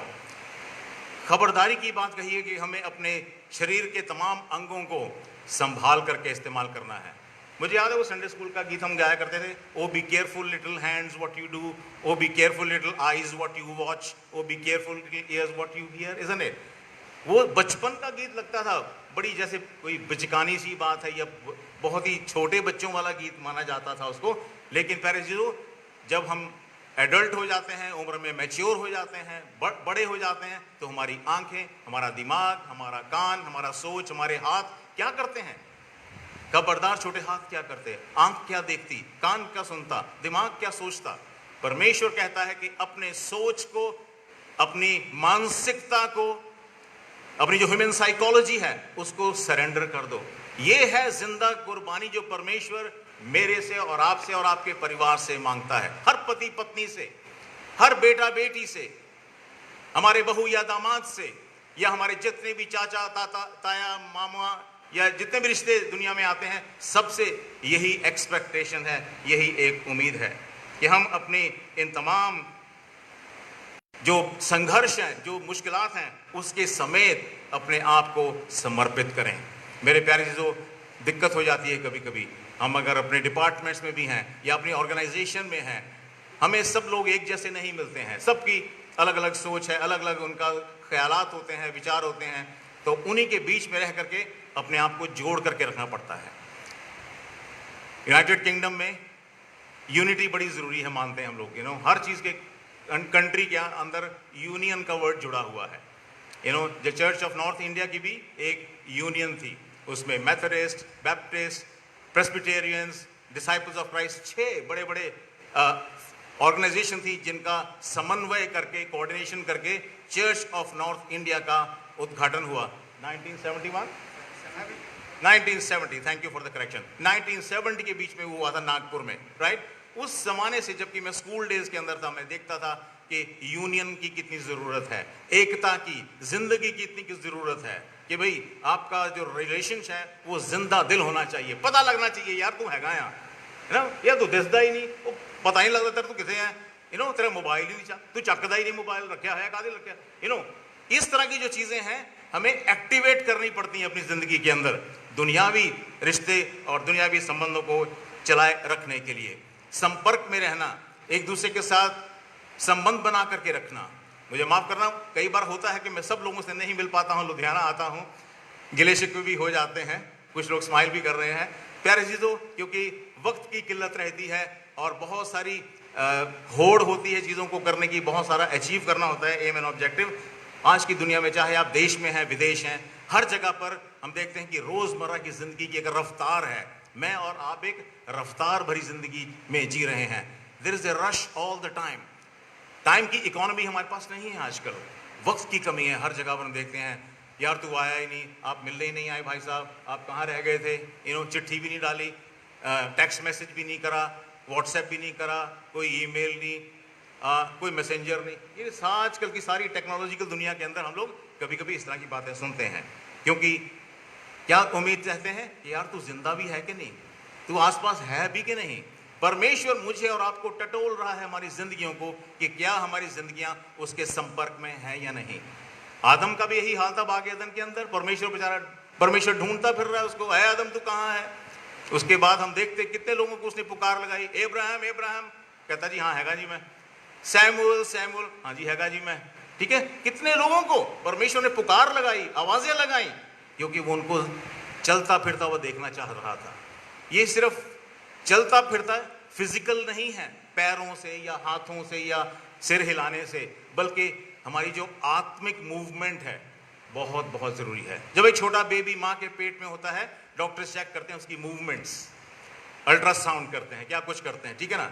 तो उसी तरह से मेरी और आपकी आत्मिक जिंदगी का भी अल्ट्रासाउंड परमेश्वर ने लगा रखा है कि हम अपनी जिंदगी को किस प्रकार से क्रियाशील बना करके रखते हैं, किस तरह से उसको हम लोग सकारात्मक रूप से आगे लेकर के चलते हैं। तो सबसे जो पहली चीज हम कह रहे हैं, जीवित एक जीती जागती एक संबंध की जो भावना है हमारे जीवनों के बीच में होनी चाहिए। दूसरी जो बात मैं इस पे आ रहा हूं कि do not conform to the patterns of this world. आजकल का जो माइंड सेट है, समझते हैं ना, जो हमारी आजकल की सोच है, उसको आपने किस प्रकार एक सही संतुलन में रखना है, एक बैलेंस के अंदर रखना है। हमारा बॉडी का भी बैलेंस होता है, क्या बोलते हैं, बॉडी इक्विलिब्रियम, राइट। जब हम चलते हैं तो हम लोग डगमगाते नहीं, अगर बिल्कुल होशो हवास में हैं फिर नहीं डगमगाएंगे। अगर नींद आई हुई है या कुछ बीमार हैं या किसी कमजोरी के उसमें हैं तो हम लोग डगमगा जाते हैं, लेकिन अगर हम लोग बिल्कुल होशो हवास में हैं सीधे चलते हैं। तो जो इम्बैलेंसेस की जो सिचुएशन है उससे बचने के लिए कहा गया है, उसको कहा गया कि keep doing it, do not conform to the patterns. इस संसार के सदृश्य ना बनो, उसको करते रहना है कि सदृश्य ना बनो। इस दुनिया जैसे मत बन जाओ। इस दुनिया की जो स्टैंडर्ड्स हैं, इस दुनिया का जो एक तौर तरीका है, हमें उस पर रहना है। जिस तरह के हम लोग कपड़े पहनते हैं, जिस तरह की मोटर गाड़ियां रखते हैं, या जिस प्रकार के अपने मोबाइल सेट्स और इलेक्ट्रॉनिक गैजेट्स जो हम लोग यूज करते हैं, वो आएंगे, वो चलेंगे, लेकिन उसके साथ साथ में हमें जो दुनिया में आजकल की चीजें बड़ी जरूरत बन गई हैं, हर चीज स्मार्ट बन गई है ना। स्मार्टफोन, स्मार्ट टेलीविजन, इंग्लैंड में स्मार्ट मोटरवेज बन रहे हैं, हर चीज पकड़ी जाएगी। आपने स्पीड बढ़ा दी, घटा दी, आपने आकर आज्ञा का उल्लंघन किया, चिट्ठी आ जाएगी, मैसेज आ जाएगा कि जनाब आप इस समय पर इस फलाने दिन आपने ये किया। मेरे प्यारे चीजों, परमेश्वर का भी ऐसा एक सिस्टम है जो मुझे और आपको सचेत करता है, खबरदार करता है कि हम लोग उसके मार्ग में रहें, उससे लेफ्ट राइट ना हो जाएं। कभी कहते हैं लेफ्ट राइट सेंटर, आना सेंटर में ही है, लेफ्ट हो जाओ, राइट हो जाओ, फिर सेंटर में आ जाओ। इंसान हैं हम लोग, विचलित हो जाते हैं हम लोग। दुनियावी बहुत सारे प्रेशर्स हैं, दुनिया के बहुत सारे ऐसे आजमाइशें हैं जिनकी वजह से हम लोग इधर उधर हो जाते हैं। मेरे प्यारे जो परमेश्वर चाहता है कि हम आज की दुनिया में, जो कि बड़ा एडवांस ज़माना हो रहा है, बहुत ही ज़्यादा आगे जाने वाले हम लोग भावी लोग हैं, उसमें हमें आगे चलने की ज़रूरत है। लेकिन बहुत ज़रूरी बात यह है कि हमें संसार के जो तौर तरीके हैं, नमूने हैं, उनका नहीं, परमेश्वर के जो दिए हुए नमूने हैं उसके अनुसार चलने की ज़रूरत है। पहला कुरिन्थियों उसकी 2 की 16 आयत के बीच में ये बात दर्ज की गई है, let the mind of Christ be in you, कि मसीह जैसा मिजाज आपका होना चाहिए। मसीह को कॉपी करना है, उसको इम्प्लीमेंट करना है, अपनी ज़िंदगी के बीच में लागू करना है। और तभी कहता है कि रिन्यूइंग योर माइंड, आप अपने मन को, दिमाग को, अपनी सोचो विचार को रिन्यू करते रहे। बहुत सारी चीज़ों को हमें रिन्यू करना पड़ता है, मोटर गाड़ी की इंश्योरेंस, रजिस्ट्रेशन, और भी बहुत सारी चीज़ें हैं जिसको हम लोग रिन्यू करते हैं। हमारे घर थोड़े ख़राब हो जाते हैं मौसम की वजह से, तो उसकी फेस लिफ्टिंग करनी पड़ती है, ठीक है ना। जो मेकअप वगैरह करते हैं उनको भी ये सब कुछ करना पड़ता है, मेंटेन करना पड़ता है अपने आप को, ताकि आप अच्छा दिखें और आपकी लुक्स और आपका जो बाहरी रूप है, लोग उसको देख करके थोड़ा खुश रहें और आपके साथ संपर्क रखें। मेरे प्यारे अजीजों, आजकल की दुनिया में हम लोग हर तरह के खतरे और हर तरह के जो कॉम्पिटिशन्स हैं, हर तरह की जो प्रतिस्पर्धाएं हैं या राइवलरीज हैं, हम देखते हैं ना, कभी राइवलरीज हो जाती हैं, प्रोफेशनल जेलसीज हो जाती हैं। उनसे बचने के लिए परमेश्वर के वचन में हमें सावधान किया गया है, खबरदार किया गया है। परमेश्वर का वचन हमारे लिए एक अलार्म सिस्टम है। हम लोग सिक्योरिटी अलार्म सिस्टम को देखते होंगे या सेंसर्स लगे होते हैं। परमेश्वर का जो वचन है हमारे लिए एक सेंसर के समान है, जिसे हम लोग इस्तेमाल करके सांसारिक तौर से जो होने वाली समस्याएं हैं, उलझाने वाली चीज़ें हैं, कंफ्यूज करने वाली चीज़ें हैं, उससे हम लोग सावधान रह सकें। मेरे प्यारे जो चाहे भारत में है या भारत के बाहर किसी भी देश में है, हर जगह जो ह्यूमन नेचर है वो सेम ही है, उसमें ज़्यादा अंतर नहीं लगता है हमें। परमेश्वर की तरफ से जो हमें प्राकृतिक नियम दिए गए हैं उसके बीच में रह करके हमें चलना पड़ता है, ताकि हम लोग उस परमेश्वर की जो कमांड है, उसका जो हुक्म है, उसके मुताबिक चलते रहें। तो प्यारे अजीजों, हमें जिंदगी की बात करनी है। हमें हर प्रकार की ऐसी चीज़ों से बच के रहना है जिसमें जिंदगी नहीं है, जिसमें खतरे हैं। सुन रहे हैं सब ध्यान से? मैंने चेक कर लेना है सुन रहे कि नहीं कर लेना है। अद्धी गल मैं करांगा, दूजी गल तुसी करो। अद्धी गल बोल रहे हैं मैं, एक गाने का पहला लाइन, दूजी तुसी बोली। रब खुदाबंद बादशाह है, वेल डन, वेल डन। जाग रहे ने सारे। God is good all the time, God is good all the time, very good. जागते पे ने सारे। गल परमेश्वर की सुन रहे ने, जॉन मल दी नहीं या किसी होर बंदे की गल नहीं। परमेश्वर की यह आवाज़ है कि वो आपको जिंदा देखना चाहता है, आपके रिश्तों में, आपके संबंधों में, आपकी बोलचाल में, आपके गिविंग में, और साथ में आपको वो पवित्र चाहता है। बार बार पुराने अहदनामे के बीच में कहा गया, be ye holy as I am holy, पवित्र बनो जैसा मैं पवित्र हूं। निर्गमन की पुस्तक, व्यवस्था विवरण की पुस्तक, चलते जाएं, हर जगह यही डिमांड है, पवित्र बनो, बी होली जैसा मैं पाक हूं। वो ये नहीं कहता वो घट्टो घट मूसा वर्गे पवित्र बन जाओ, घट्टो घट सैमुअल वर्गे पवित्र बन जाओ, या सैमसन वर्गे, या रूथ, या नाओमी। परमेश्वर कहता है कि मेरे समान पाक बनो। और आखिरी जो चीज़ है कि भावता हुआ बलिदान करके चढ़ाओ। मेरे प्यारे चीज़ों, हमने अपने बलिदान का मतलब कहीं खून नहीं बहाना है, हमने जाके कहीं अपने हाथ पैर नहीं काटने हैं, अपने शरीर को यातनाएं नहीं देना है, किसी अपने आप को जोखिम में डालने की बात नहीं है। जोखिम में लोगों ने डाला है। बहुत से लोग जो सुसमाचार प्रचार करने के लिए निकल गए, जब मुझे यूरोप में जाने का मौका मिला, इतने मजबूत वहाँ पे चर्च बिल्डिंग्स बनाई गई हैं, स्मारक बनाए गए हैं, और वो जमानों से बने हुए हैं। तूफान आए, बारिशें आई, मौसम बदले, लेकिन वो बिल्डिंगें वहीं की वहीं हैं। उसके ऊपर यीशु मसीह का नाम, उसके ऊपर यीशु मसीह के चेलों के नाम। आप भी विदेश में अगर गए होंगे किसी न किसी देश में, खासतौर पे जो मिडिल ईस्टर्न के परे जाकर के हैं, यूरोप साइड में, उधर इस तरह की बहुत सारे आपको स्मारक और निशानियां मिलती हैं, जिससे पता चलता है कि जो प्रभु यीशु मसीह के चेले थे वो जिंदा दिल लोग थे। उनके अंदर वो जज्बा था, जिंदा जज्बा, जिसके साथ उन्होंने बिल्डिंग खड़ी कर दी। बजट कहां से आया, इकोनॉमी कहां थी वहां पर? उस समय पाउंड या डॉलर या दिनार या रियाल या रुपया, ये कहां थे?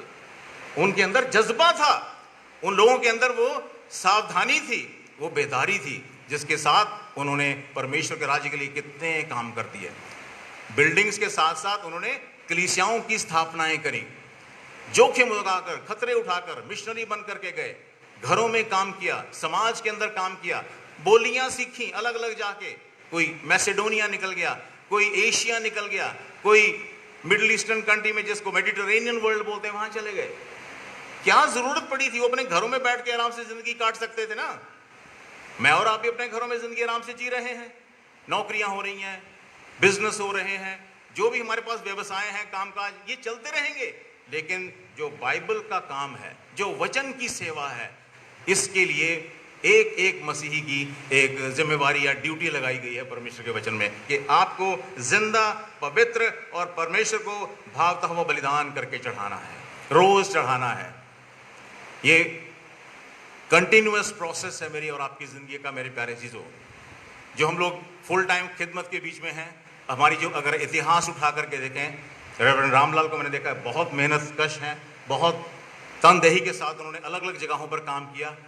और जैसे मेरे फादर के बारे में बता रहे थे, और मैंने खुद भी बहुत जगह पर वही चीज़ें सीखते हुए, एक दूसरे को वॉच करते हुए, परमेश्वर की वचन प्रेरणा लेकर के उसके काम को करते गए और परमेश्वर हमें मुख्तलिफ जगहों में से लेकर के आगे चलता गया। मेरे प्यारे चीज़ों, ये है फुली अवेलेबिलिटी, अपने आप को अवेलेबल करना है। I cannot say excuse me, I cannot come. Birmingham शहर में जो नेशनल हेल्थ सर्विस है NHS, उसके 2 state of the art hospital है, state of the art hospital, Birmingham women hospital, Birmingham children hospital और क्वीन एलिजाबेथ हॉस्पिटल, जहाँ का मैं चैपलिन हूँ। मेरे दिमाग में कभी ये ख्वाब भी नहीं आया था कि मुझे ये खिदमत करने का मौका मिला, लेकिन जब मेरा CV वगैरह उन्होंने मेरा प्रोफाइल देखा और जो हमारे जो बैप्टिस्ट चर्च हैं उनके द्वारा पता लगा, तो उन्होंने उसमें मुझे इनवाइट किया, रिक्रूट किया, इंटरव्यू सब कुछ हुआ, फॉर्मेलिटीज़। लेकिन प्रभु का धन्यवाद करता हूँ, क्योंकि यहाँ से सारी शुरुआत हुई, लुधियाना शहर से, पंजाब से, अलग अलग जगहों से, और वही चीज़ जो है आगे तरक्की बनती गई, एडवांस होती गई। मेरे प्यारे जो परमेश्वर का काम है, ये रुकने वाला नहीं है, बंद नहीं होगा, चलता जाएगा। Calvary church will remain here. शताब्दी से भी ज्यादा हो गया। परमेश्वर का धन्यवाद करते हैं कि किस तरह समय निकलता गया, नए लोग आते गए, नए मेंबर आते गए, नए परिवार आते गए, नई पास्टरेट कमेटी, नए पादरी साहबान, नए बिशप साहबान आते जाएंगे, आएंगे और जाएंगे, आएंगे और जाएंगे, लेकिन जो कलीसिया है वो हमेशा तक रहेगी। परमेश्वर के वचन में ये बात लिखी हुई है, आप सब जानते होंगे। ये जो कलीसिया जो है वो प्रभु यीशु मसीह का बदन है, और उसके खिलाफ जो हेडीज के जो द्वार हैं वो भी प्रबल नहीं होंगे। मेरे प्यारे से जो कलीसिया जो है प्रभु यीशु मसीह की दुल्हन है, और हम देखते हैं कि उसी को वो तैयार करने के लिए, बेदार करने के लिए, उसको बेदाग करने के लिए वो अपने वचन के बीच में वचनबद्ध है। आपको भी वचनबद्ध होना होगा, मुझे भी, पास्टर साहब को, पूरी पास्टरेट कमेटी को, और पूरे जितने भी हमारे बीच में अंग हैं यहाँ कलीसिया के, सबको मिल करके काम होना। मेरे प्यारे जो यूनियन इज स्ट्रेंथ, हम जानते हैं, United Kingdom, United Arab Emirates, United States of America, union, हर जगह यूनियन की जरूरत है मेरे प्यारे जो। और अगर हम लोग परमेश्वर के साथ हमारी यूनियन है, प्रभु यीशु मसीह के साथ, उसके वचन के साथ, तो हमारी एक दूसरे के साथ भी यूनियन बनी रहेगी। हाँ, बाधाएं आएंगी, रुकावटें आएंगी, चैलेंजेस होंगे, चुनौतियां आएंगी, लेकिन हमें परमेश्वर के वचन के साथ जिंदा, पवित्र और भावता हुआ बलिदान करके चढ़ाना है अपने आप को रोजाना की जिंदगी में। परमेश्वर हम सबको बहुत आशीष दे और अपने महिमा और अपनी गवाही के लिए इस्तेमाल करे।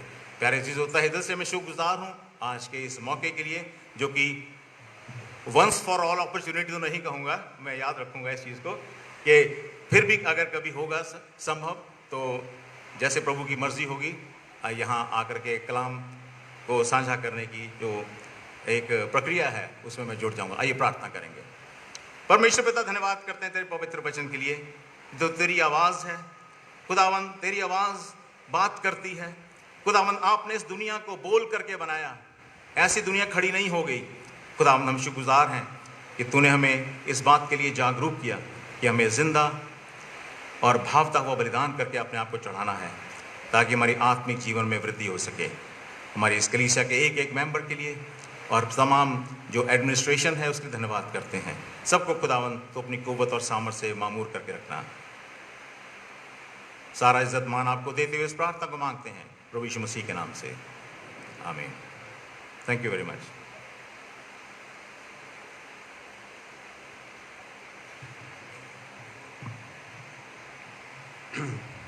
Thank you, Pastor Sahab, for wonderful message. May God bless you and bless your ministry and family. कलीसिया को सोते और जागते देखना है तो पादरी साहब जी इंडियन स्टाइल में देखना है, वो है हालेलुया। देखो तो जागती है कि नहीं, जागती है कि नहीं जागती, क्योंकि this is the Indian trend. आइए हम आखिर में गीत गाते हैं, गीत नंबर 154, और गीत के दौरान हदिया उठाया जाएगा। 154 नंबर, डोरी होर ना दे प्यार वाली छड़ दे, पंजाबी गीत है जिसके दौरान हदिया उठाया जाएगा।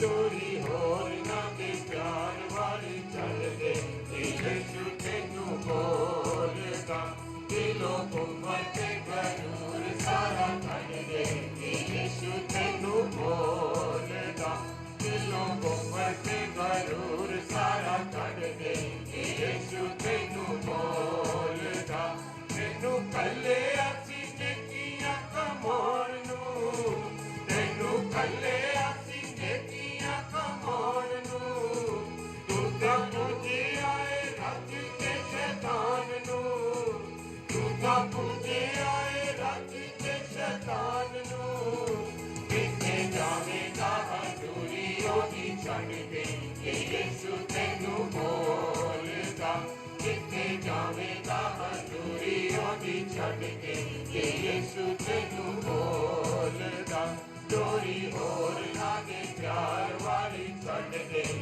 यीशु तेनू बोलदा आदम हवा तो कसूर ए हो गया आदम हवा तो कसूर ए हो गया फल खा के ओ मैथों दूर हो गया फल खा के ओ मैथों दूर हो गया तेरा देना नहीं ओ फल रुख वड दे यीशु तेनू बोलदा तेरा देना नहीं ओ फल रुख वड दे यीशु तेनू बोलदा चोरी होर ना दे प्यार वाली छड्ड दे यीशु तेनू बोलदा तेरे वास्ते सलीब उत्ते चढ़िया तेरे वास्ते सलीब उत्ते चढ़िया दुख डाडा सी सलीब उत्ते चलिया दुख डाडा सी सलीब उत्ते चलिया दोवें हथ तू सलीब उत्ते रख दे यीशु तेनू बोलदा दोवें हथ तू सलीब उत्ते रख दे यीशु तेनू बोलदा चोरी होर ना दे प्यार वाली छड्ड दे यीशु तेनू बोलदा मेरा जुआ है मुलायम यीशु बोलदा मेरा जुआ है मुलायम यीशु बोलदा अपने लहू नाल मन तेरा धोवदा अपने लहू नाल मन तेरा धोवदा गंढ पापा वाली मेरे उत्ते रख दे यीशु तेनू बोलदा गंढ पापा वाली मेरे उत्ते रख दे यीशु तेनू बोलदा चोरी होर ना दे प्यार वाली छड्ड दे यीशु तेनू बोलदा सच्ची तौबा नाल हो जावे दाग तू सच्ची तौबा नाल हो जावे दाग तू पाला यीशु कोलो हथ रूहे पाप तू पाला यीशु कोलो हथ रूहे पाप तू तेरे यीशु दे प्रेम रुच रंग दे यीशु तेनू बोलदा तेरे यीशु दे प्रेम रुच रंग दे यीशु तेनू बोलदा चोरी होर ना दे प्यार वाली छड्ड दे यीशु तेनू बोलदा जो ईमान ना मसीहा तेरे आणगे जो ईमान ना मसीहा तेरे आणगे तौबा करके वो शीश ना झुकाणगे तौबा करके जो शीश ना झुकाणगे विच पैण के हमेशा वाली अंग दे यीशु तेनू बोलदा विच पैण के हमेशा वाली अंग दे यीशु तेनू बोलदा चोरी होर ना दे प्यार वाली छड्ड दे यीशु तेनू बोलदा तेरी जंग लगी नाल शैतान दे तेरी जंग लगी नाल शैतान दे आजा झंडे थल्ले यीशु कप्तान दे आजा झंडे थल्ले यीशु कप्तान दे बोल यीशु दी फसादा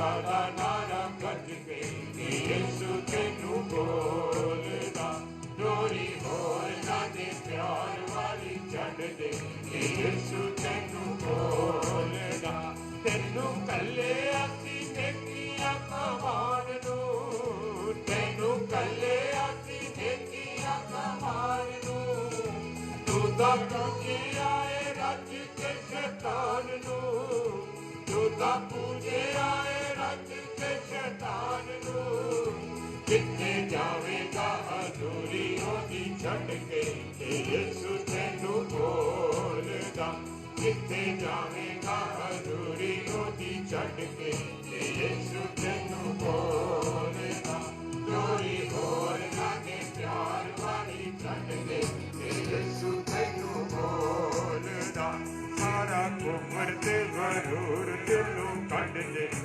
यीशु तेनू बोलदा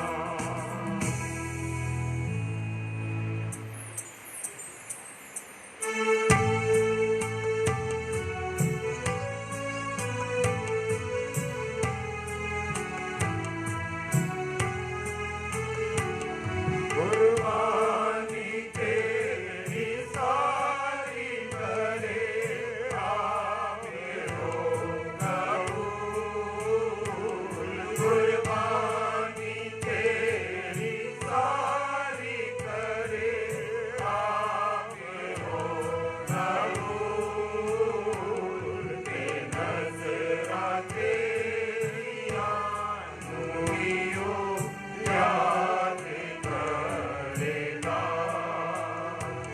के नजरा तेरिया नूरियो याद करेगा बख्शेगा तैनू सब जो तेरे दिल की है मुराद बख्शेगा तैनू सब जो तेरे दिल की है मुराद पूरा करेगा वो मेरा मतलब जरा जरा पूरा करेगा वो मेरा मतलब जरा जरा प्रभु जी आपका धन्यवाद करते हैं आज के वचन के लिए प्रभु जी जो आपके सेवक के द्वारा हम तक पहुंचा और आपके सेवक पौलुस प्रेरित ने हमें वचन में बताया है कि हम अपने जीवनों को जीवता और भावता हुआ बलिदान करके चढ़ाएं। प्रभु जी हम पर इसी तरह अपना अनुग्रह बनाए रखना ताकि हम अपने जीवनों को तुझे अर्पित कर दें, समर्पित कर दें, क्योंकि आप हमारे जीवनों के मालिक हैं। आपका धन्यवाद करते हैं आपकी सारी आशीषों के लिए भी जो आपने हमें बहुतायत से दी हैं, जिनका हम शब्दों में बयान भी नहीं कर सकते। आपने इतनी आशीष और बरकत दी हैं और उन्हीं आशीषों का एक छोटा सा हिस्सा आपके बच्चों ने आपकी हजूरी में पेश किया है। इसे ग्रहण कर और देने वालों को बड़ी आशीष और बरकत देना और होने दे जब ये दान कलीसियाई कामों में तेरी महिमा के लिए इस्तेमाल किया जाए, कोई 100 गुना फल लाने वाला हो। प्रभु यीशु मसीह के नाम से आमीन। आइए हम सब मिल के प्रभु यीशु की बताई हुई प्रार्थना में शामिल हो। ऐ हमारे बाप जो तू आसमान पर है, तेरा नाम पाक माना जाए, तेरी बादशाहत आए, तेरी मर्जी जैसे आसमान पे पूरी होती है ज़मीन पर भी। हमारे रोज़ की रोटी आज हमें दे, जैसे हम दूसरे के गुनाहों को माफ़ करते हैं, आप हमारे गुनाहों को माफ़ करें। हमें परीक्षा में न डालने दें, बल्कि बुराई से बचाओ, क्योंकि बादशाह, कुदरत और जलाल हमेशा तेरे हैं। आमीन। अब हमारे खुदावंद यीशु मसीह का अनुग्रह, परमपिता परमेश्वर का प्यार और पवित्र आत्मा की सहभागिता हम सबों के साथ अब से लेकर हमेशा तक होता रहे।